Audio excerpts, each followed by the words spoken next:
Bueno, bienvenidos a otro programa de Crisis y Conflictos del siglo XX. Agradecemos al director de Tele1, Juan Manuel Suárez Pinto, para esta oportunidad. Y habíamos quedado en los prolegómenos de la Guerra del Pacífico, que va a enfrentar a los Estados Unidos y al Imperio del Sol Naciente, Japón.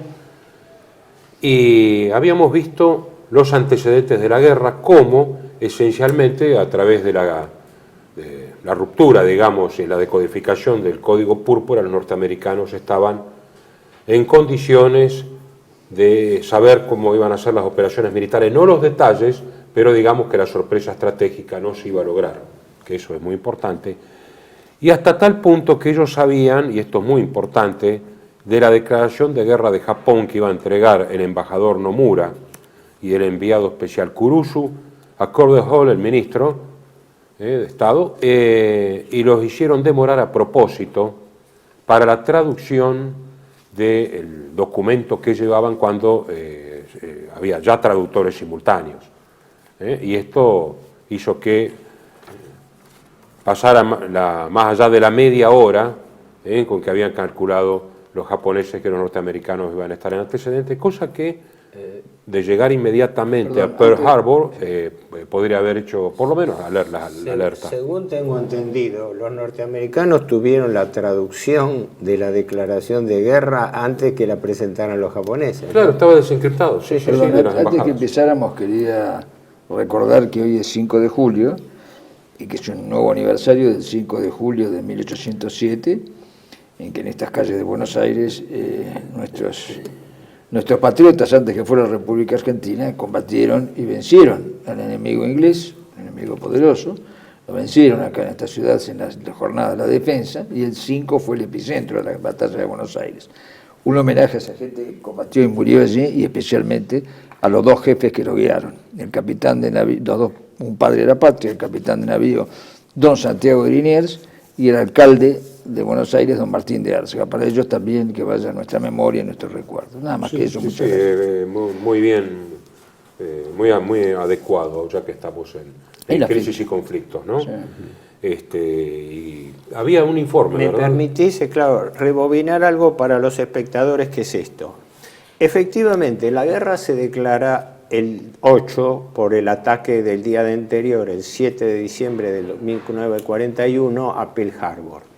Pero, como hemos explicado el programa pasado, tanto en los antecedentes mediatos como inmediatos, había una declaración de guerra económica norteamericana previa, hecha el 26 de julio, donde Estados Unidos no solamente embargó el petróleo japonés, los envíos de materias primas, sino que confiscó, retuvo, congeló los bienes japoneses en Estados Unidos. Es decir, es un tema a tenerlo en cuenta. Es decir, hubo una declaración de guerra económica el 26 de julio que ponía entre la espada y la pared al gobierno japonés a mantenerse bajo ese régimen de sanciones que lo privaba de materias primas y era una especie de certificado a término del agotamiento de sus recursos de materia prima, o someterse a las exigencias norteamericanas, que eran básicamente, recordemos, el retiro de China, lo cual era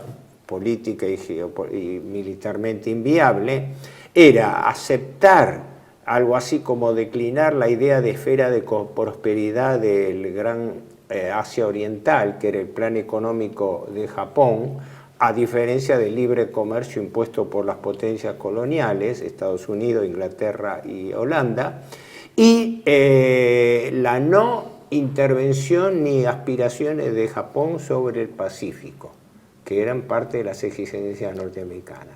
Ahora, tratando de no robar mucho tiempo un detallecito acá, todo lo que acabas de señalar significa prácticamente una declaración de guerra, porque se le está poniendo en la situación a un país cuyos recursos dependen evidentemente de afuera. Eso es así. Y en ese detalle no solo le dijeron que se retirara de China, sino también de Manchukuo, lo cual quiere decir del continente. Claro, la exigencia era el retiro del continente, diciendo, ustedes vuelven a Venezuela, que fue la reflexión del general Tojo, diciendo, si Japón acepta estas condiciones, volverá a ser recluido en una isla pobre. Sí. Fueron Las sanciones de Estados Unidos acompañadas, no olvidemos, por el Imperio Británico y el gobierno holandés en el exilio. Sí, absolutamente. Ahora, si me permitís, creo Sí. que complementa bien Sí, el sí. inicio de que explica no solamente la estrategia seguida por los Estados Unidos, sino por qué se desembocó en el ataque a Pearl Harbor. Lo digo brevemente. En el año 1999, un periodista que resultó ser un contraalmirante retirado del Estado, de apellido Stinnett, publicó un libro que 99. 1999, muy mucho interesante. después del libro de Theobald, mucho, porque el sí, libro claro. de Theobald creo que fue del 50. año 49, pero Sí. fue mantenido en secreto. Sí. Pero sobre ese y otras documentaciones, este Stinnett trabajó en un libro que se llamó, en traducido es El Día del Engaño, refiriéndose no al Día de la Infamia que mencionó el presidente Roosevelt como argumento para declaración de guerra, el Día de la Infamia en que Japón fue atacado por sorpresa, sino el Estados Día del Unidos, Engaño, Estados Unidos. lo llamó él. ¿Por qué? Porque él rescató un documento de octubre del año 40, exactamente 7 de octubre de 1940, redactado por, creo que era teniente de navío o capitán de apellido McCollum, que había resumido las recomendaciones al gobierno norteamericano, no se sabe en qué circunstancia, para llevar adelante un proceso de guerra contra Japón. Y ese documento, voy a tratar de ir a los puntos básicos clave, tenía lo que llamaba 8 acciones, 8 recomendaciones, que como están simplificadas acá, las leo rápidamente. Decía el plan de 8 acciones. El memorándum McCollum contenía un plan de 8 partes para contrarrestar el creciente poder japonés en el este de Asia, presentando en este breve y explícito párrafo la síntesis de esto. No se cree que en el estado actual de la opinión pública el gobierno de los Estados Unidos sea capaz de declarar la guerra al Japón sin más. No nos olvidemos que Roosevelt había sido reelecto por tercera vez en noviembre del 40 y que el candidato norteamericano, que era Wilkie, piloteaba la posición aislacionista de Estados Unidos, es decir, que Estados Unidos no intervenga en la guerra. Y Roosevelt, para no disentir con esa opinión, había dicho falsamente que él tampoco quería involucrar a los Estados Unidos en una guerra, mientras desde el año 37 tenía al banquero Baruch y todo el WIB, la Junta de Empresas para la Defensa, funcionando a pleno para equipar la preparación de guerra norteamericana. Por eso esto que vos estás diciendo es una cosa que hay que repetir con mucha frecuencia, Sí. porque la gente piensa que Estados No, por Unidos, eso, el abstencionismo dentro de Estados Unidos y el aislamiento, que es condición natural, porque el norteamericano es aislacionista por tradición. Aquí lo dice tan Sí, claro que me está claro releva que de es. comentario, dice, y es apenas posible que una acción vigorosa de nuestra parte, es un documento norteamericano Sí, desde ya, sí. pueda llevar a los japoneses a modificar su actitud, la exigencia de que se vayan de China. Por lo tanto, se sugiere el siguiente curso de acción. 1. Hacer un arreglo con Gran Bretaña para el uso de bases británicas en el Pacífico, particularmente Singapur. Esta era la famosa idea geopolítica que denunciaban algunos geopolíticos británicos relacionados con el Instituto de Geopolítica de Haushofer, la teoría de la hipoteca del imperio, que Gran Bretaña iba a terminar hipotecando su imperio ante el área de influencia de los Estados Unidos. 2.2. Llegar a un acuerdo con los Países Bajos, que en ese momento tenían como colonia Insulindia, lo que ahora es Indonesia, llegar a un acuerdo con los Países Bajos para el uso de las instalaciones de base y la adquisición de suministros en las Indias Orientales holandesas, porque Japón dependía del petróleo de Insulindia. Claro. No nos olvidemos que la Royal Dutch Shell surgió de allí. Sí. Y también de metales claves para la industria pesada. Claro, además lo dice el nombre, Royal Dutch. Dutch es Sí, sí. Holanda. Después, 3. Dar toda la ayuda posible al gobierno chino de Chiang Kai-shek. Ojo, porque estas cosas, más allá del plan, fue lo que realmente ocurrió. O sea, Ya le estaban dando no ayuda. es que eran Sí, fabulaciones. Esto No, era el 7 porque de es en el octubre del contexto, 40. es en el contexto, esto que vos estás diciendo, está en el contexto de las 4 geopolíticas que se enfrentaban allí. Japón, China, Rusia y Gran Bretaña. Esas 4 geopolíticas que son las 4 caras del Extremo Oriente. Mira, esto a vos, punto Francia no cuarto. cuenta. Enviar una división de cruceros pesados de largo alcance a Oriente, Filipinas o Singapur.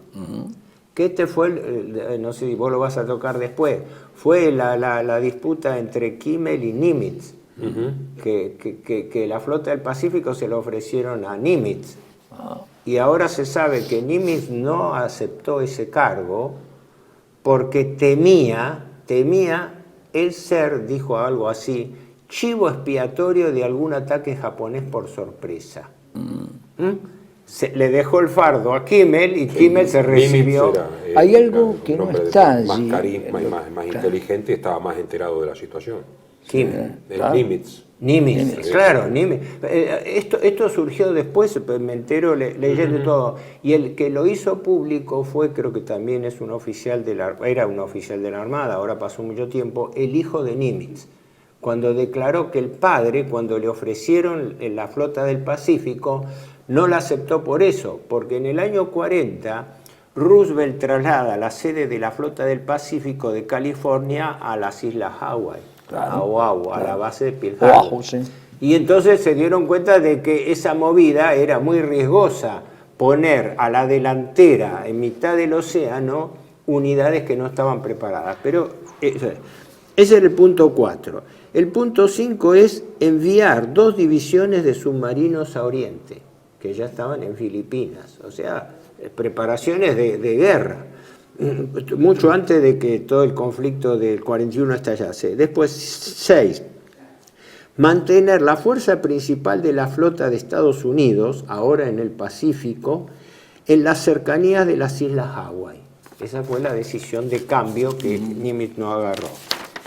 Después, 7. Insistir en que los holandeses se nieguen a conceder las demandas japonesas de concesiones económicas indebidas, particularmente petroleras. O sea, Pues estaba el antecedente de Indochina con Francia, entonces claro, que no se repita lo de Vichy. es claro, en octubre del 40, estamos hablando un año antes de que estas cosas ocurrieran.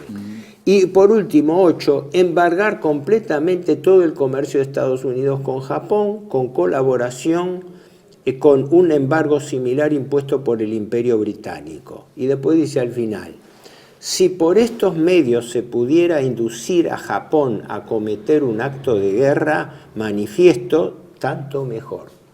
Está claro. Obvio. En todo caso, debemos estar plenamente preparados para aceptar la amenaza de guerra.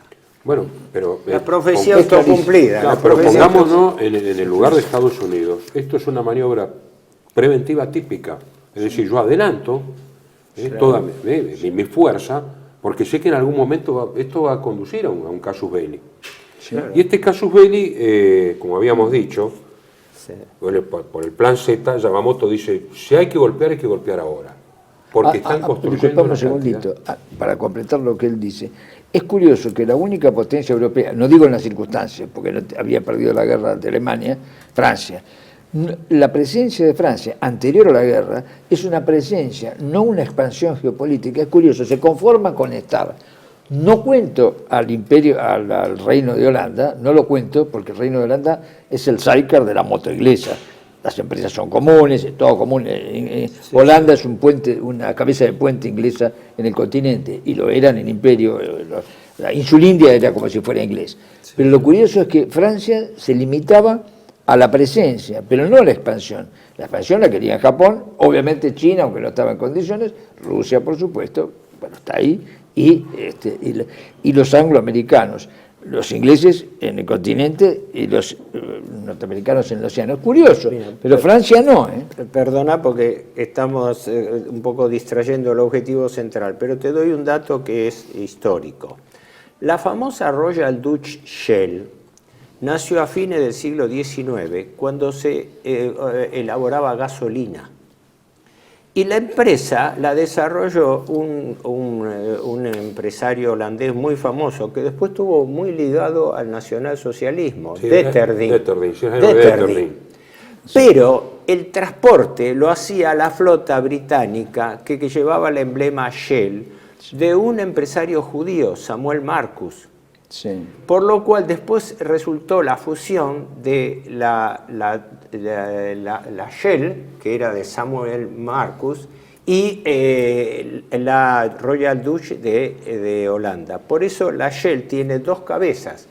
La cabeza técnica está en Holanda, en Ámsterdam, y la cabeza financiera está en Londres. Claro, exacto. Así trabaja el grupo Shell. Vos ves que es exactamente lo que acabo de decir, el Cyker de la motocicleta. Sí, Detterding era profundamente Claro. anticomunista. Sí. E incluso se le llamó la atención porque la Royal Dutch vendió aeronafta a la Luftwaffe durante bastante tiempo. Sí, Eso es sí. una cosa que se Por sabe muy decisión poco. holandesa, del gobierno holandés. Sí, claro. Porque no te olvides la situación del príncipe Bernardo. Después se fue a Inglaterra, pero el príncipe Bernardo, bueno, además de ser alemán, ¿no? El príncipe consorte, inclusive pidió su ingreso a la ICS civil, tenía un grado de ICS Bueno, civil. recordemos Por que- eso la Holanda Claro, daba Holanda combustible. fue y demás. ocupada por Alemania, pero con el mismo régimen que Vichy.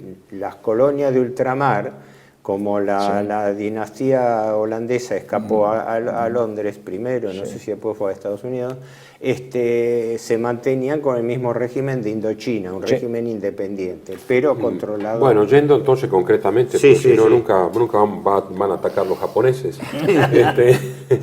El plan Z, que preveía un golpe de mano para, por lo menos, tener un tiempo con la flota norteamericana fuera de combate y poder expandirse entonces hacia todos los objetivos esencialmente geoeconómicos que pretendía el Japón. El almirante Isoroku Yamamoto, que era el estratega, el alma mater de esto, dijo: yo no quiero la guerra, yo conozco a los norteamericanos, yo estuve en Anápolis, yo estuve en Londres, primero como agregado, yo sé la capacidad, digamos, de producción de Estados Unidos, pero si hay que ir a la guerra hay que ir en este momento, porque están produciendo portaaviones y acorazados y cruceros en una cantidad monstruosa.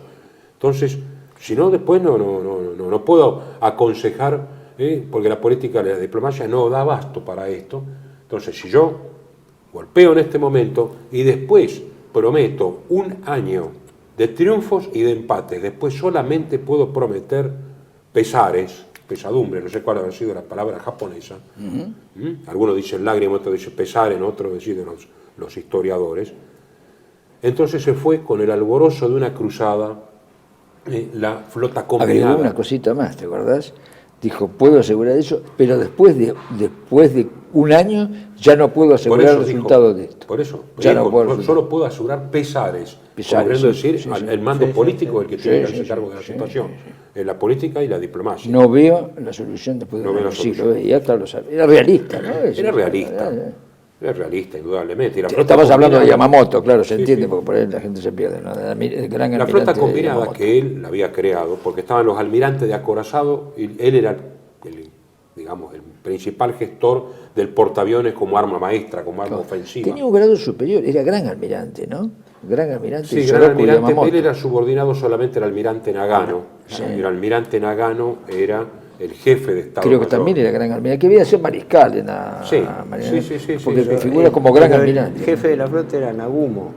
No, El de la jefe de la flota de ataque. De ataque. Por eso, Shuichi Nagumo era el que sí, De la- el almirante el flota Shuichi de Nagumo. Yamamoto lo nombra a Nagumo comandante de la flota de ataque. La Sí. flota integrada por los 6 portaaviones mejores que tenía. Entre ellos los 2 nuevos, el Shokaku y Shuikaku, que eran portaaviones. Estamos hablando de portaaviones de 40.000, 30.000 toneladas. Estos portaaviones nuevos podían llevar 70 aviones, es decir, los norteamericanos tenían también en el Pacífico portaaviones muy grandes, pero tenían 3. Estos van a atacar con 6 y el total de aviones operativos eran de más de 400, pero el grupo de ataque eran 353 aviones. Los norteamericanos no sabían cuántos aviones iban a atacar. Sabían todo, pero no sabían la magnitud cantidad, sí. del impacto que iba a causar tantos aviones de una sola vez, en 2 oleadas, no es que... ¿no? Sí. Iban acompañados por acorazados rápidos. Hay que reconocer, porque estos son detalles técnicos, pero el Hiei y el Kirishima, que junto con el Kongo y Haruna eran los acorazados rápidos, eran acorazados porque tenían cañones de 15 pulgadas, poco blindados, pero eran los que podían acompañar rápidamente a los portaaviones en los despliegues, las task force, como dirían los norteamericanos, fuerzas de tareas. 2 cruceros pesados, Chikumitone y el crucero... Disculpa, pero los 3 portaaviones norteamericanos sintomáticamente no estaban en Pearl Harbor, No estaban en Pearl habían Harbor. sido destinados fuera, esa es otra de las sospechas. El Saratoga estaba en San Diego en reparaciones. Y el Lexington y el Yorktown, que eran portaaviones muy grandes, también con 70 y más aviones, estaban dando un paseo por Wake y por otras adyacencias. Los que estaban en Pearl Harbor eran 8 acorazados, todos de factura de la Primera Guerra Mundial. Me nos hicieron señas y ahora el ataque va en el segundo bloque. Bueno, sí, sí.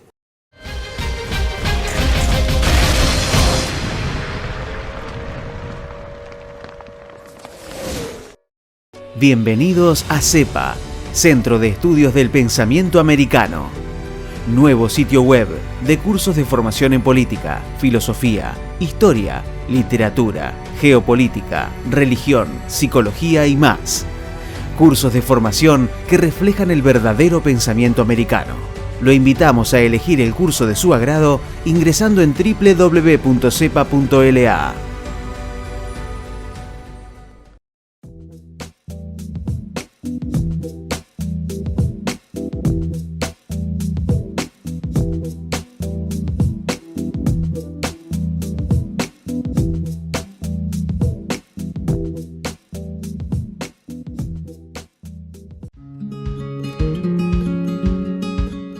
Residencia de Los Ángeles es un hogar para adultos mayores habilitado en la ciudad de Buenos Aires, cuyo objetivo es la atención y cuidado de pacientes de la tercera edad. Más de 30 años de experiencia nos respaldan.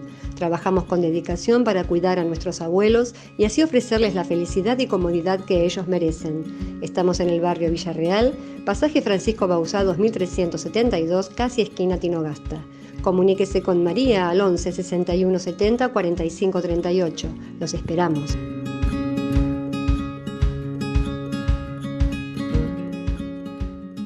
Decir siempre la verdad primero tiene un precio. Pero todos los días, en cada programa, en cada reportaje, en cada esclarecimiento, descubrimos que decir la verdad vale la pena. Decir siempre la verdad tiene un precio. Pero cada vez que recibimos tu apoyo, entendemos que seguir luchando vale la pena. Dependemos de tu ayuda. TLB1. Toda la verdad primero.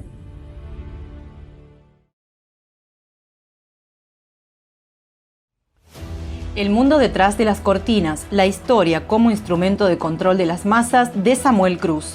Un libro que desenmascara los mecanismos de control de las masas puestos en práctica por el Instituto Tavistock en la Segunda Guerra Mundial contra Alemania y contra la humanidad. Disponible en Argentina en editorial Cruz y Fierro. El mundo detrás de las cortinas, de Samuel Cruz.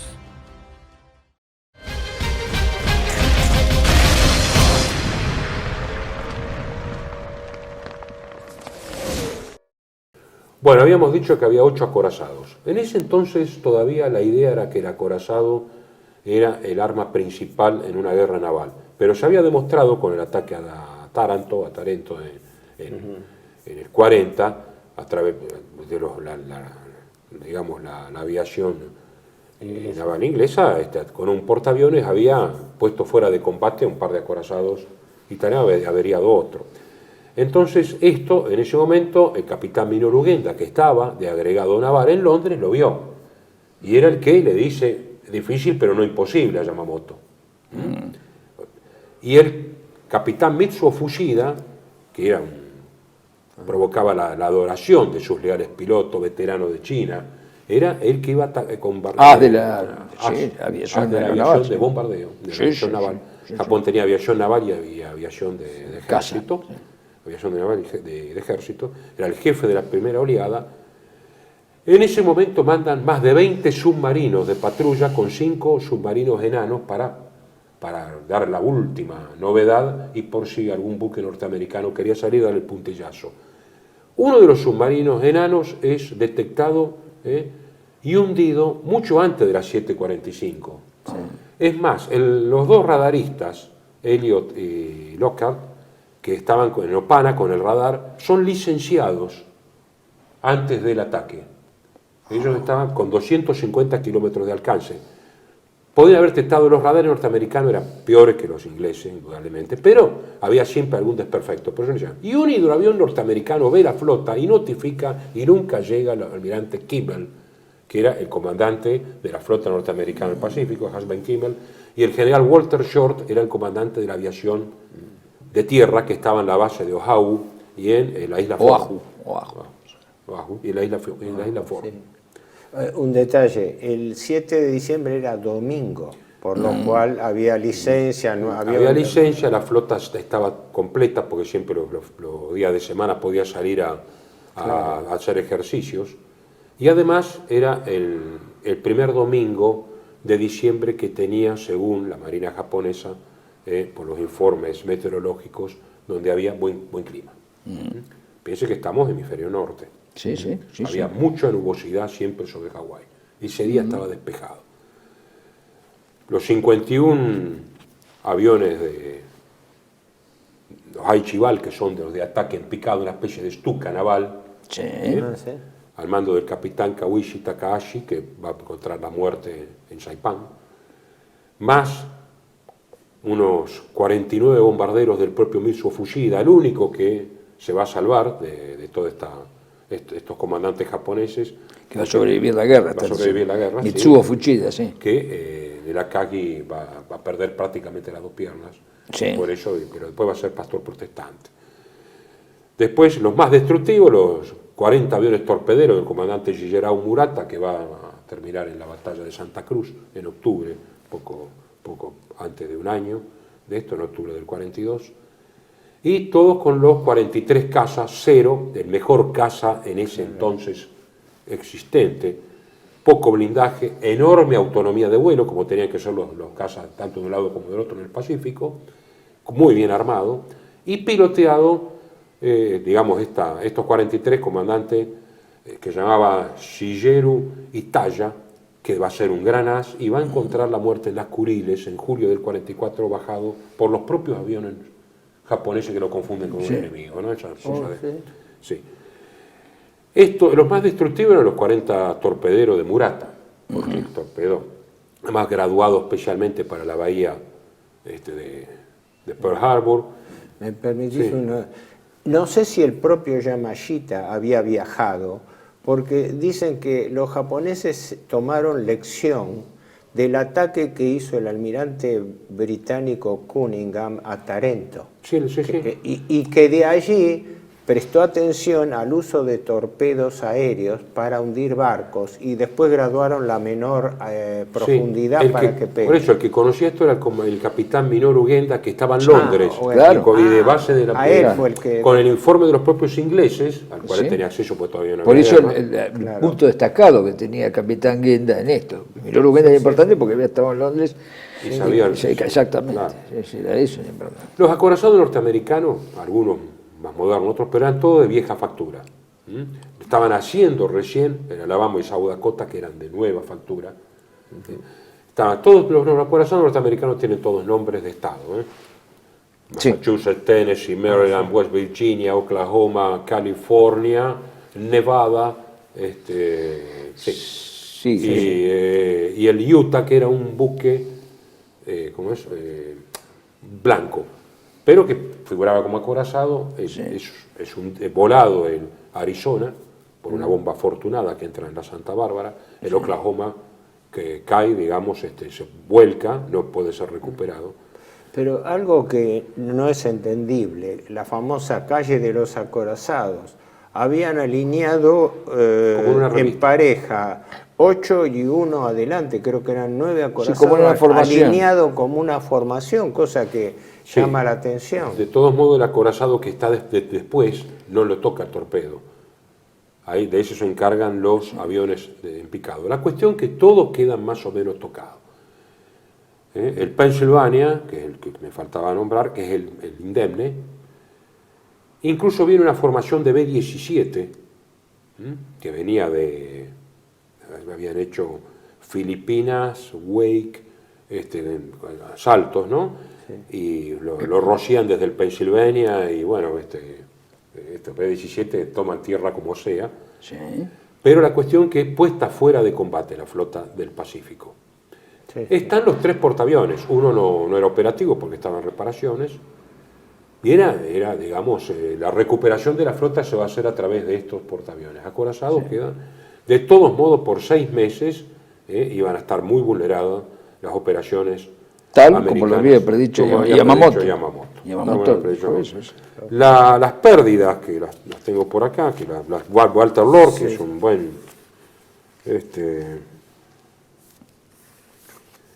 Las pérdidas son importantes, 2.008 muertos y 710 heridos de la Marina estadounidense, 109 Marines muertos y 69 heridos, 218 muertos y 364 heridos del Ejército, 68 muertos y 35 heridos civiles que estaban trabajando allá, 2.403 bajas, la mitad en la voladura del Arizona, que ahora es un memorial, ¿no?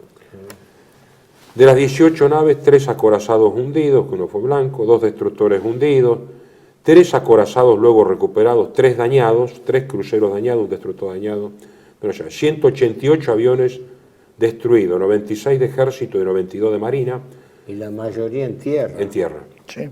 128 de marina y 31 dañados. Las pérdidas japonesas de 29 aviones, sobre todo en la segunda oleada, que es menos importante, con 15 bombarderos picados, 9 casos y 3 torpederos. Un submarino grande y 5 enanos. No hay cifras de las pérdidas en vidas. La segunda oleada del capitán Shimasaki tenía que dar como, digamos, un puntillazo y fue la que recibe más fuego antiaéreo. Ahora, ¿qué pasa con Nagumo? Nagumo se quiere ir. Todo el mundo, incluso Nimitz, dice, perdió una oportunidad extraordinaria de destruir curioso, digamos, el astillero y sobre todo los tanques de combustible no habían sido tocados. Nagumo era un comandante de acorazado, le habían dado una misión terrible que él no quería, que es atacar al enemigo principal en el punto más fuerte. Una distancia era como aquel que tiene los ahorros de toda la vida y se lo juega a la ruleta un número y sale victorioso, sí, digamos. Sí. Y también porque pensaba, era muy amigo de Yamamoto, Yamamoto le dio la capacidad de, digamos, como capacidad operativa de decidir sobre la marcha. Genda y Fushida se cansaron de decirle, incluso no le dirigieron la palabra en el viaje de regreso prácticamente, y él se negó. Dicen los historiadores que se negó porque sabía, por Yamamoto, que las operaciones iban a dar a la vez contra Wei, contra Hong Kong, contra Birmania, contra Singapur, contra las islas holandesas, y se necesitaban todos los barcos. Sí, eso sí. Sobre todo pensaba que, no estando los portaaviones y podían ser atacados en el camino de regreso, él sabía que la producción de Estados Unidos era enorme y cada barco que perdía era valiosísimo. Podría ser repuesto. Eso es lo que se preguntaba un hombre prudente como Nagumo, que era valiente, pues se suicidó en Saipán, ¿no es cierto? Sí. Eso por un lado. Después los éxitos que tuvo en el Océano Índico, en Trincomalee. Indudable que... sí, exacto. Sí, hay que hacer una consideración que es esta. Desde el punto de vista técnico y en relación a la capacidad japonesa, fue una verdadera proeza naval. Trasladar en secreto una flota que se construyó en las Kuriles, preparar una operación de ese tipo que hasta ese momento no había habido operación comparable de ataque aéreo. Además, eso ya preludiaba la naturaleza de la Guerra del Pacífico, que fue algo importantísimo. que los portaaviones iban a ser más importantes que los acorazados, porque no iba a haber enfrentamientos directos de unidades navales, salvo algunas excepciones, ¿no? Sino ataques aéreos contra unidades navales. La clave iba a ser los ataques aéreos, por eso los aviones torpederos y otros. O sea, iba a ser una guerra a distancia donde lo que iba a imperar era más el uso de portaaviones. Y la inmensidad de ese océano, tengamos en cuenta eso. ¿Cuántas veces cabe Europa en el Océano Pacífico, no? Por supuesto. Sí. En cuanto a la sorpresa, en abril de 1801, en el bloqueo contra Napoleón, los ingleses arrasan Copenhague con cohetes a la Congreve, sin declaración de guerra. El Lord Nelson. No olvidemos el episodio del Maine, con la guerra hispano-cubano-filipino-norteamericana, para decirlo. No olvidemos que Lord Fisher en 1907 propone un ataque a sorpresa contra la flota alemana, que se lo niegan. Se lo niegan porque dice que el almirante Tirpitz estaba construyendo muchísimos barcos, era una cosa preventiva. Y después la bahía de Tonkin, todo el mundo sabe que el World pone unas lanchitas así nomás y hace, no declarar la guerra, pues ya no había declaración de guerra. Tendríamos para ocuparnos mucho, pero hay un historial de que prácticamente todas las grandes intervenciones militares norteamericanas en la guerra estuvieron justificadas o explicadas por supuestos atentados sorpresa hechos en forma canallesca. Ya en la Primera Guerra Mundial especularon con lo de Lusitania y después con las provocaciones que hacían los barcos norteamericanos denunciando la presencia de submarinos japoneses a Gran Bretaña, es decir, violando la neutralidad. Lo mismo hicieron en el Atlántico desembosadamente durante la Segunda Guerra. Después, ese mismo, en efecto, el paradigma fue el incidente de Tonkin, que fue planteado como incidente y hoy en día se sabe que no hubo ningún incidente de relevancia. Pero yo diría que el paradigma de esa hipocresía fue el secretario de Estado norteamericano Colin Powell en Naciones Unidas, agitando un frasquito diciendo, en este frasquito está la prueba de las armas bacteriológicas de Saddam Hussein que nosotros vamos a ir a atacar. Lo asesinaron a Saddam Hussein y después una misma comisión de investigación. Destrozaron Irak, además, no solo lo asesinaron, destrozaron Irak. Y volvieron con el frasquito. Y una comisión de investigación norteamericana declaró que no se había comprobado la existencia de armas químicas y bacteriológicas en la guerra de Irak. A propósito, quiero decir algo que es muy importante. Cuando inventaron las hamburguesas con el contenido de frasquito, no tenía nada, era un condimento, no era nada. Porque esto es muy poco lo que lo dicen. Hay un libro del año 1990 que lo hace un capitán Nave, y otro de un apellido mayor que se llama Betrayal at Pearl Harbor. Una traición a sí mismo en Pearl Harbor. Cómo Churchill empujó a Estados Unidos a la guerra. La tesis de ella era que los ingleses le calentaron la cabeza a los norteamericanos durante mucho tiempo y ponen como prueba una documentación de que a las 9:30 de la mañana, esto fue a las 7 y pico, el ataque a las 8, está Churchill tomando el desayuno con altos funcionarios y le dicen, Excelencia, tenemos una noticia extraña.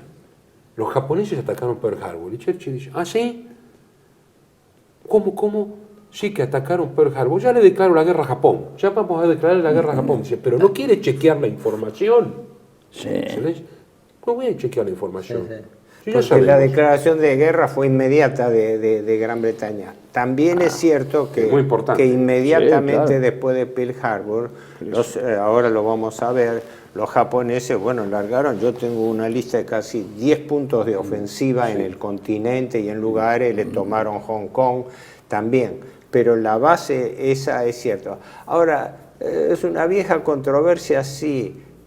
Se dice que Churchill tenía mucha influencia personal sobre Roosevelt, que Roosevelt, pese a su personalidad política, era un hombre con poca personalidad. Se dijo siempre que su esposa, que era Eleanor, medio prima, ¿no? Sí.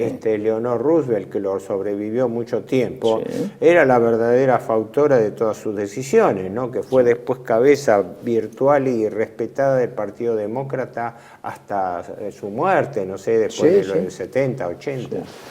Inmediatamente, La personalidad el de ella, 8 mismo atacan Wake. Claro. ¿Eh? Y Guam. Wake es muy importante, sí. Guam cae muy fácil, Sí.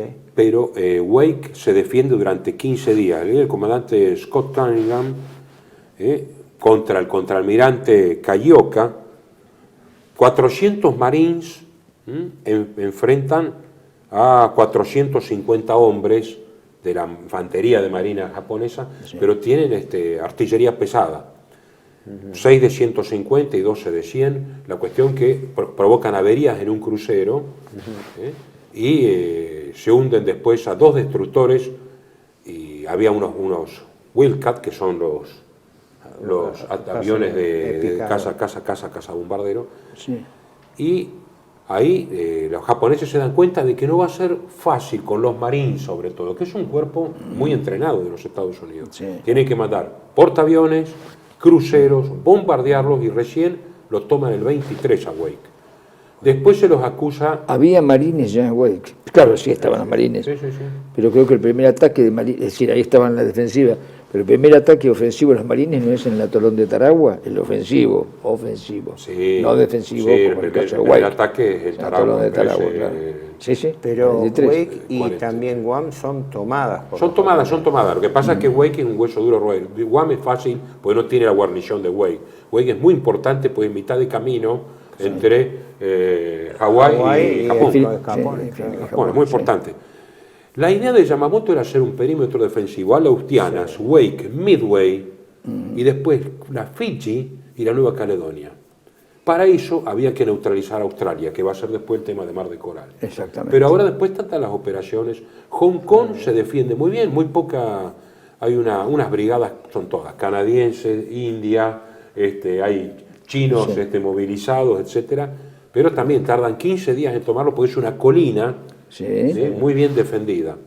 Pero caen todos estos Creo que puntos. también se tomaron otras localidades. Creo que Macao también fue tomada. Sí, esas, pero en los digamos, enclaves hay contemporáneos, muy- hay- operaciones Pero menores. en Macao fue, no hubo combate, en Macao fue un acuerdo porque no había una guarnición. guarnición ni nada. No, guarnición militar era mínima. Sí, sí. Lo mismo sucedió en Timor, porque no hay episodios en No, Timor, no. en Timor, perdón.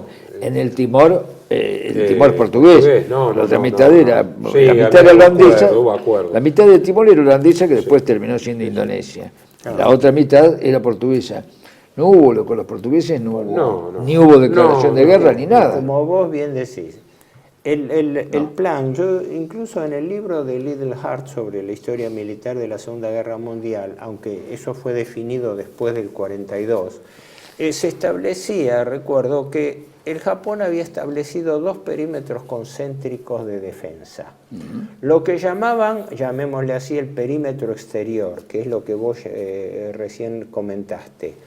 Y después algo así como tenía una denominación que se llamaba perímetro de seguridad, es decir, el perímetro vital, que abarcaba toda la zona costera del mar de la China, porque ellos tenían que defender la ruta de Insulindia, que era el abastecimiento de petróleo. Indochina. Que pasaba por Indochina, es decir, la ocupación de Indochina tuvo por finalidad neutralizar Singapur y saltar Por eso a las islas nosotros de Sumatra, acá no usamos Borneo. mapa y deberíamos usarlo. Pero ¿Cómo?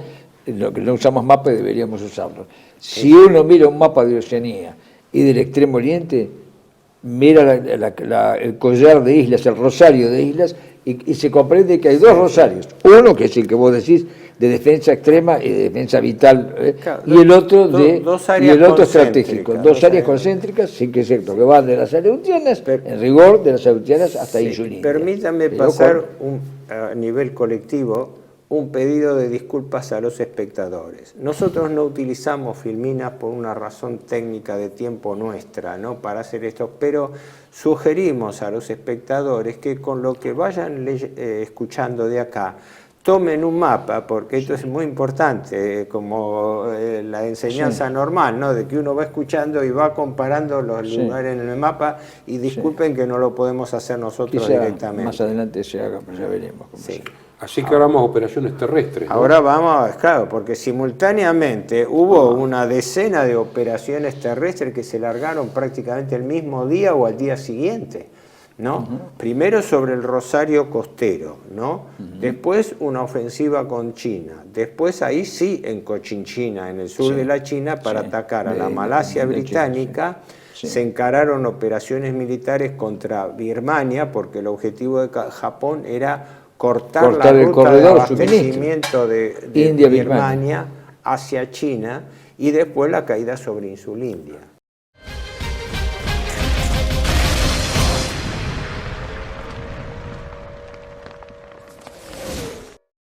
Bienvenidos a CEPA, Centro de Estudios del Pensamiento Americano. Nuevo sitio web de cursos de formación en política, filosofía, historia, literatura, geopolítica, religión, psicología y más. Cursos de formación que reflejan el verdadero pensamiento americano. Lo invitamos a elegir el curso de su agrado ingresando en www.cepa.la.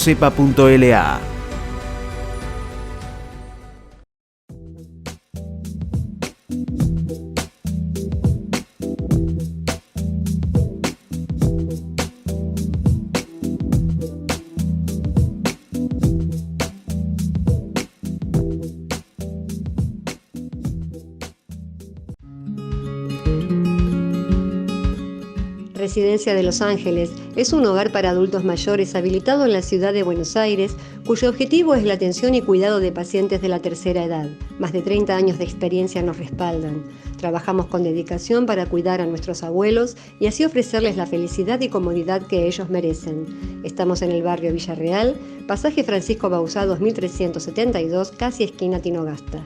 Comuníquese con María al 11 61 70 45 38. Los esperamos.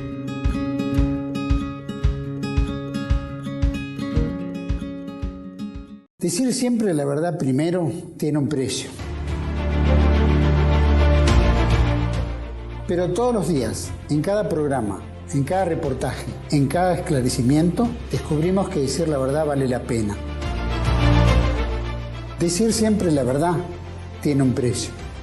Pero cada vez que recibimos tu apoyo, entendemos que seguir luchando vale la pena.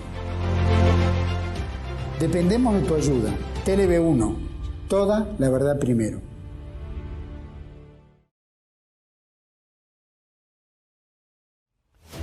El mundo detrás de las cortinas, la historia como instrumento de control de las masas, de Samuel Cruz. Un libro que desenmascara los mecanismos de control de las masas puestos en práctica por el Instituto Tavistock en la Segunda Guerra Mundial contra Alemania y contra la humanidad. Disponible en Argentina en editorial Cruz y Fierro. El mundo detrás de las cortinas, de Samuel Cruz.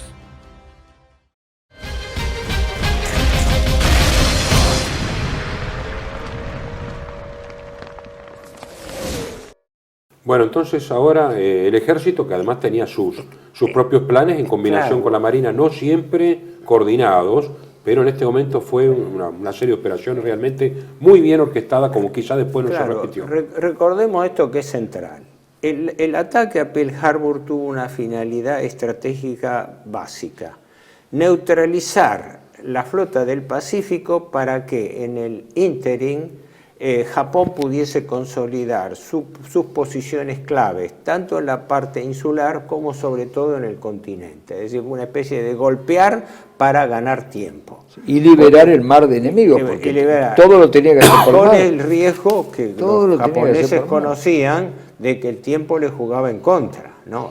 Ahora, las más importantes que se desarrollaron en el continente, como estábamos comentando antes, fueron las del sudeste de Asia, porque desde la Indochina francesa, que ya estaba ocupada pacíficamente, es decir, por un acuerdo forzado con el gobierno de Vichy, hasta un acuerdo que había tenido Japón bilateralmente con Tailandia, la ex Siam, que también tenía sus reivindicaciones internas territoriales, pero ahí, como quien dice, se acabó la paz. Ahí ya vino la ocupación forzada. Sí. Y a su vez era un camino necesario para la ruta a la India, que era la ruta de Birmania, que era el abastecimiento, Sí. y el peligro de llegada a la India, que hemos comentado ya, ¿no? En la India había un movimiento independentista donde que podía acompañar. la pero que corona jamás podía- británica sí. se jugaba su perla dorada de la Indudablemente, India. pero ese movimiento endógeno podía acompañar, pero jamás los japoneses podían llegar a la India. Es decir,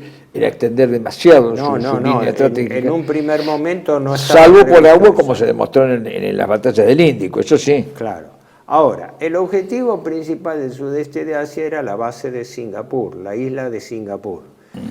A comienzo del siglo XX, yo no sé si fue el propio Haushofer, que el profesor Haushofer había sido agregado militar a la embajada alemana en Tokio antes de la Primera Guerra Mundial. Y él escribió, hay un libro famoso que nunca fue traducido al castellano, Geopolítica del Océano Pacífico, de Haushofer.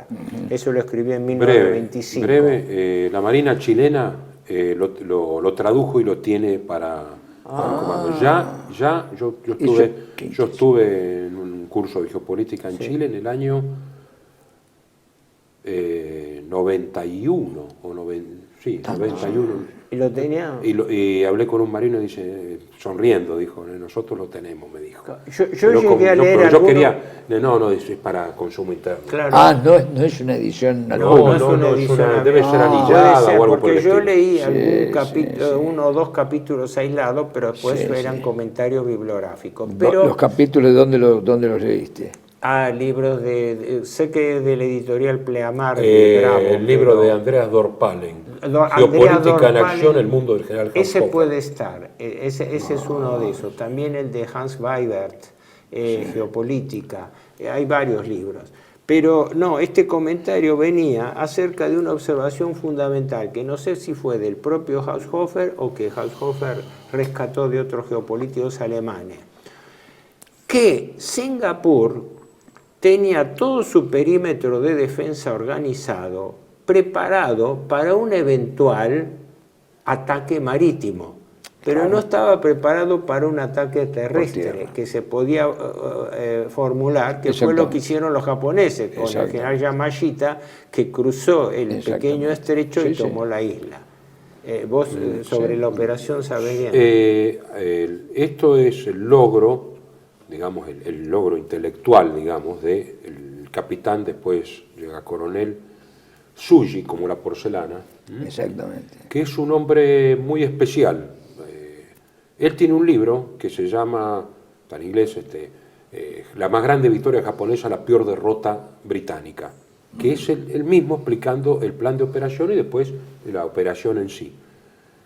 Él es el que propone justamente atacar a través de la jungla con unidades digamos, son unidades especiales porque habían sido entrenadas en la selva, incluso de noche van con una luciérnaga en una jaulita, cada soldado japonés, y con bicicleta. En rigor, de verdad, son lo que podríamos hoy llamar comandos, porque los han preparado especialmente para esto. Y después viene... Tienen que atravesar una jungla que no siempre es jungla con caminos y demás, tienen que abrirse caminos. Hay dos a través divisiones, de la octava y la 15 división japonesa del 25 ejército, no quiere decir que haya 25 ejércitos en Japón, pero se le da, que del general Yamashita, un hombre también muy capaz, ¿no?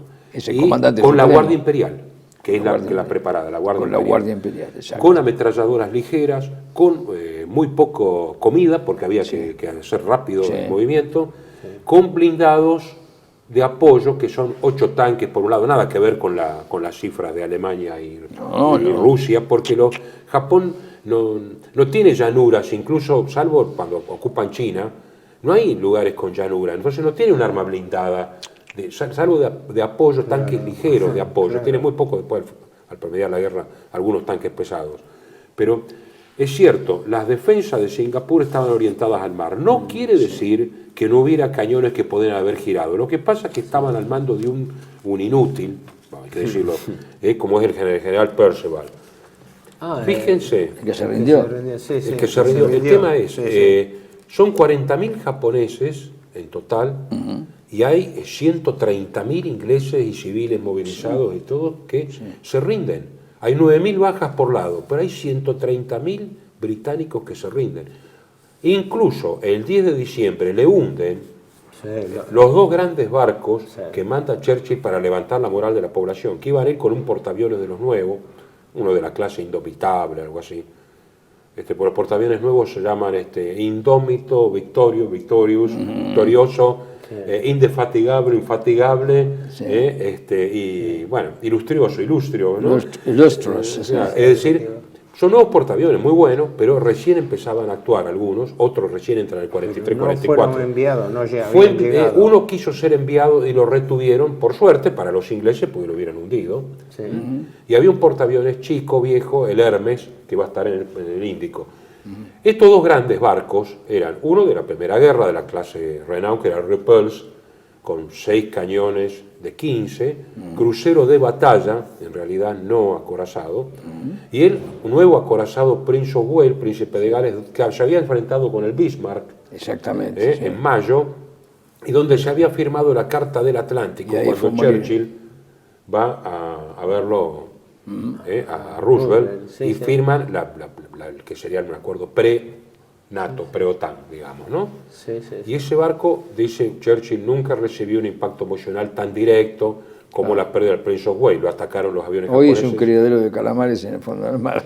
Claro, con muy buena, sí. con tripulación y sobre todo con capitanes muy valientes. El almirante Phillips y el capitán Leach del Prince of Wales y el capitán Tena de Repulse, el famoso váyanse muchachos que Dios los bendiga. Sí. Se hunden con los barcos. Uno no. Uno de el ellos. capitán Tenat es impulsado por la explosión y cae en el agua, pero el Phillips con Leach en el Leach, Prince of Wales se hunden. se hunden. Para los japoneses, claro, es una gran victoria. Ahora, yo quiero decir que Churchill abandonó a propósito el Pacífico. Y vamos a decir por qué. A ver. Desde junio del 41, Churchill da suministros a la Unión Soviética. Que si esos suministros hubieran estado en Singapur, hubieran estado en el Pacífico, porque él sabía tanto más que Roosevelt que los japoneses iban a atacar, hubiera sido otra la situación. Pero porque tenía la obsesión de la derrota de Alemania antes que cualquier otra cosa. Sabe que los japoneses no van a ocupar la India, que eso sí le preocuparía, y deja su suerte al sudeste asiático, a Singapur, al sudeste asiático. Y esa observación que vos acabás de hacer. Los Estados Unidos, dice él. La observación que vos acabás de hacer de que no pueden ocupar la India es un hecho, porque está más allá de lo que nos puede llegar la expansión natural de algo. No llega. Hay es como invasión querer alcanzar India, con un brazo algo que hay no una le vas a invasión dar. de la India, que es un berretín del ejército. Sí, en diciembre del 43 hasta mayo del 44, la batalla de Impal, la ofensiva del Box. Trincomanes en Paraguay, sí. Que es una cosa que todavía es inexplicable. Porque desde Birmania un ejército entero japonés entra con unas batallas terribles, que ahí está Sling, que bueno, eso lo vamos a ver en su momento, que es quizá el mejor comandante inglés en una jungla terrible también, dicho sea de paso, ¿no? Las enfermedades, los bichos son las Minute Snake, que es una cobra chiquita, verde, que no se ve, y que muy democrática, mataba por igual a unos y otros, y los mosquitos que mataban por igual a unos y otros, ¿no? Fue terrible esa campaña. La estrategia japonesa fue controlar el Valle del Mekong, el famoso Valle del Mekong, que después en la guerra de Vietnam vuelve a ser el eje de todo esto. Y el tema de la lucha en Birmania, que los ingleses mandan entonces a Lord Mountbatten, o fue después él. Es decir, ponen gente. Pero efectivamente, la clave fue que el Teatro de Operaciones del Pacífico estaba a cargo de los norteamericanos. Los ingleses ni podían ni tampoco querían empeñar más fuerzas. Ellos estaban empeñados en África y en la recuperación de los Balcanes. Pero además el enemigo era Alemania, digamos, psicológicamente Churchill el enemigo era Alemania. Claro. Y en Roosevelt en cierto modo... Porque ellos sabían que, bueno, es muy claro, además el sentido común lo dice. Si vos derrotás a Alemania, Japón no podía durar mucho porque tenía la concentración de todo el poder mundial sobre dos islas que necesita abastecimiento de todo tipo. Es imposible, ¿no? Hablemos claro, entonces. tenía razón. Ahora, Charles. dos cosas que no nos tienen que quedar fuera. Una, la invasión de Filipinas, colonia Vamos a eso. norteamericana, Vamos a que eso, vos lo justamente. estudiaste. Y la otra es la extensión que desde ya controlada Singapur, porque Singapur en realidad cayó en abril o mayo. En abril. En abril o mayo, Sí. o sea, estamos hablando de que Sí. pasaron meses, los otros eran cuestión de días. Y después la caída sobre Insulindia, que Insulindia es la región geopolítica más bien, la antigua denominación, ahora es todo Indonesia prácticamente, Sí. pero empezó con los desembarcos en Borneo, son 4 grandes islas, ¿no? Sí. Sumatra, Borneo, Célibe y Java. ¿Cómo? En Java que no pudieron. Y Java, ¿no? Pero los desembarcos japoneses se produjeron en Borneo y Célebes, porque ellos tenían que aprovisionarse del petróleo holandés. Y es la única operación grande de paracaidistas que hace Japón, Ah, ¿sí? sobre los campos petrolíferos y de las reservas de caucho de las Indias occidentales holandesas, con 2 brigadas importantes de paracaídas. Después van a tener algo en Leyte, pero ya con una desproporción absoluta en contra de ellos. En ¿no? Filipinas, ahí te conviene En decirlo, Filipinas, en 44. Sí. Pero dale al tema Filipinas, que es importante. Como No, bueno, Filipinas tenía una presencia... Lo de Singapur lo damos por cerrado ya. No, es decir- no. No, porque hay que decir primero no, por supuesto, pero hay que decir principalmente una cosa, es la más grande derrota sufrida jamás por las Fuerzas Armadas Británicas, Y si no son me equivoco. 130.000 prisioneros de un saque, Sí, sí. con Percival a la cabeza. Y Con tropas inferiores, es decir, en cantidad, numéricamente son inferiores, son 18, los que toman Singapur es son... un tercio de, Sí, sí, de por eso. toda esta. Sí, Está sí. bien, había muchos civiles movilizados, todo, pero es un Sí, tercio. sí, sí. Tiene 9.000 bajas por lado, Sí, o sea, sí. muy equilibrado. Sí. Muchos por enfermedades, Pero ¿no? Etcétera. en Singapur, en la ciudad, cuando entran los japoneses, sabía que daban los últimos 86.000 defensores y los japoneses entraban con 18.000 hombres. Sí, lo que pasa es que 1.300, una fracción. no había voluntad ya en No, los evidentemente ingleses de no. combatir. Evidentemente Y no. psicológicamente habían sido derrotados, digamos. Sí, ¿no? sí, Porque sí, muy se curioso pensaba eso. que era la base más inexpugnable que existía. Sí. Y en realidad era inexpugnable por mar, porque Sí, había sí. que acercarse a semejante fuego. Es como Claro. una especie de baterías Sí. acá en Bahía Blanca, pero gigantesca, con artillería más superior, etcétera, etcétera. Algunos cañones podían dar vuelta. Muchos dicen que podría haberse defendido mejor, Mejor, sí, pero pero... no estaba en la intención. No lo esperaban.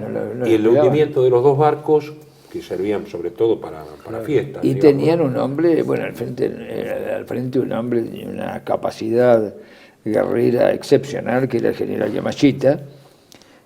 No te olvides que esto es una anécdota, pero muchos años después, en los años 90, 80 y pico, 90, poco antes de que muriera el emperador Hirohito, el general Yamashita y los caídos en la guerra fueron, digamos, usemos esa palabra, canonizados según el rito Shinto, y hay un templo en Japón, el cual se rinde memoria. famoso Pero Japón cementerio ofreció pagar la deuda externa de Filipinas a cambio del cadáver del general Yamashita y otros que lo acompañaban. Pero ya la recuperación de los restos de Yamashita, que está considerado un superhéroe nacional, ¿no? En cierto modo, y esto lo dice en La guerra que había que ganar, que lo critica un par de estadounidenses, un buen libro, dicen que el juicio de Yamashita es una venganza. Sí. Sí, Es una venganza de fue verdad. algo escandaloso directamente. Sin duda. Primero que, como el proceso de Nuremberg, yo no lo llamo juicio, que el vencedor sea fiscal y juez Sí. contra el vencido ya no tiene ninguna lógica, ¿no? Pero en el caso de Yamashita yo también leí eso, Sí, que sí, hubo venganza. una venganza personal porque le trataron de inventar crueldades que no era, cuando el tipo había hecho una verdadera victoria heroica. Lo que militar. más les molestó a los norteamericanos fue la defensa de Filipinas en el 44, más que la ocupación. Sí. Ah, no, pero Yamashita era por Singapur. Ahora sí me interesa lo de Bueno, ahora- Filipinas. No, simplemente que en Filipinas había una gran base norteamericana y sobre todo una gran roca corregidor. Sí. Sí. El comandante en jefe estaba peleado personalmente con a raíz del desastre de Pearl Harbor viene Nimitz, lo destituyen a Kimmel. Nimitz es un hombre... En la flota del Pacífico. La flota del Pacífico, la flota norteamericana del Pacífico. Almirante Nimitz, un hombre con carisma, un hombre de iniciativa y más indudablemente más informado. Que Chester Nimitz, ¿no?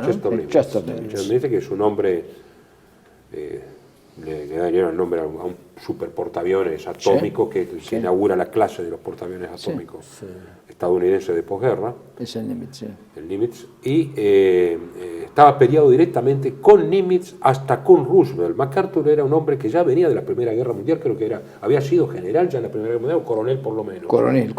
No, en la Primera Guerra Mundial. Y era general de 4 estrellas. Sí. O sea, General of the Armies, ¿no? De Army. Sí, había pocos generales de 4 estrellas. Que lo nombran gobernador en Filipinas. Gobernador en Filipinas, y él, un infatuado que robaba cámaras, digamos, un hombre que hacía política. Sí. Inflado después Quería en la ser posguerra. presidente. Quería ser presidente. Inflado en la posguerra, un hombre con muchos contactos, pero enfrentado al poder político, un hombre díscolo, que tenía a su cargo, no sé si tenía 30.000 hombres o algo así, que los japoneses, por Yamashita nuevamente, invaden con una flota de apoyo, y después los norteamericanos se deben atrincherar en Corregidor, y él, MacArthur, se va en una lancha, en una PT, una lancha torpedera. Hasta Mindanao, y de Mindanao a Australia. Que el famoso tema, volveré, ya voy a volver, y todos decían, me voy a defecar, decían las tropas, pero volveré. Que no somos los soldados bastardos de Batán, no tenemos ni padre, ni madre, ni tío Sam. Los abandonaron. Valiente, la guarnición de Corregidor, pero bueno, al final tuvieron que rendirse después de, creo que cae en junio. Julio, ¿no? Sí, porque se resistió primero, por supuesto, y luego en Batán, después en Batán. En Batán y en Corregidor. Sí, en Corregidor, la isla de Corregidor, sí. Después de la defensa de Batán quedó la de Corregidor, pero realmente no estuvo un mal comportamiento de las tropas. Abril del 42 fue la rendición de Corregidor. Abril de Corregidor. Ahora, hay un detalle que después surgió más a posteriori, ¿no? Pero en Filipinas había también un movimiento independentista, ¿no? Que en ese momento estaba encabezado por Laurel, igual que el cómico Stan Laurel, pero Víctor Vicente Laurel es un apellido español, y que había un movimiento independentista. Con lo cual, para resumir, digamos, todo esto, falta algo importante. Batalla de Mar de Java y hasta Coral, si podemos decir. No, porque ya nos dijeron que ahora las operaciones pasamos. navales van a ir al próximo programa cuando hablemos de Mar de Coral y Midway. Cuando volvamos sobre el Pacífico, porque en el medio vamos a volver a África del Norte. Acá hemos llegado hasta el falta máximo, el Índico todavía, digamos, ¿no? así.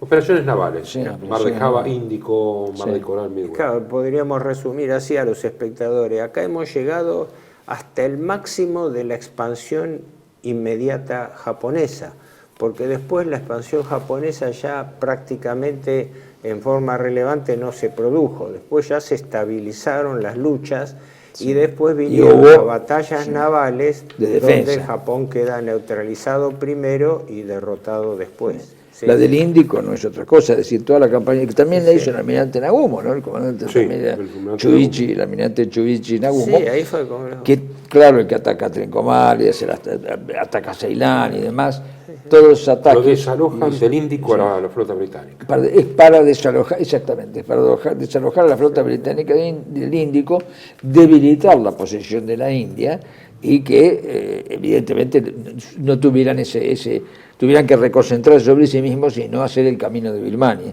Es por eso que lo hacen los japoneses. Pero no con la intención de expansión, porque no había intención ni de ocupar la India, ni Ceilán. Había que neutralizar al Imperio salvo las Británico. Las Maldivas para quitarles Pero las Maldivas no las tomaron finalmente. Lo tomaron las Islas Andamán, las Nicobar, todos los costados de la India.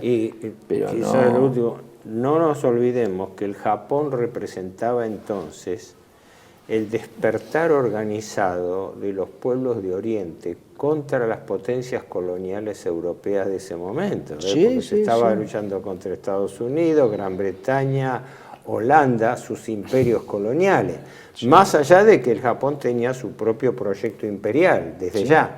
Pero se daba ahí un aspecto étnico. En ese contexto hay que ver el proyecto ese que tenían sobre el reino de Indochina, de futuro reino de Indochina, que iba a reunir las tres partes, el Tonkin, Annam y Cochinchina, hoy a Vietnam. Es decir, que tuvo un rey, además, Bao Dai, ¿no? Bao Dai, sí. Bao Dai, que después siguió con los franceses, pero en realidad era hacer un reino independiente, porque Francia es la única que no tiene una geopolítica expansiva en esa zona, sino una simple presencia, como dijimos hace un rato. Es curioso, ¿no?, ver cómo en realidad son tres, 1, 2, 3, 4 los que se enfrentan ahí. Francia simplemente, yo estoy, pero no, me atengo a la opinión. Pero esta sería la conclusión hasta donde hemos llegado, que esto que hemos tratado de así contar rápidamente, marcaría el límite de la expansión militar japonesa en Asia, en el Extremo Oriente. Porque después las buenas noticias para Japón empiezan primero a neutralizarse y después empiezan ya la serie de derrotas. Sí, bueno, pero eso va al próximo programa que hablemos de la Guerra del Pacífico. Bueno, muy bien. Gracias.